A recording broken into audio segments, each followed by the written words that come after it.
intensifying these monsoon rains that we have seen and the flooding becoming a new normal, as you have said in a recent interview.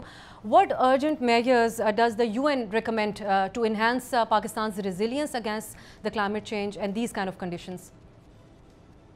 Absolutely. First is to say this is not normal, but it has become normal. It's not normal because this is a man-made, essentially, climate change that is creating supercharged monsoons that is devastating Pakistan every year. If not Punjab, it was Balochistan a few years ago. If not Balochistan, it's Sindh. So it's really difficult for the country's ability to progress on its development ambitions if everything you invest every few years is washed away. So what are the solutions? Unfortunately, climate change is with us. So the solutions are more of how do we live with it?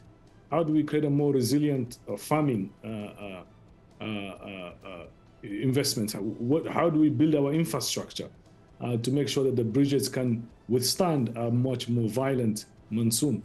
And more importantly, how do we equip our people, Pakistani people, in making sure that they can survive this unpredictable weather? So it's adaptation. To answer your question, adaptation is the number one thing that Pakistan needs.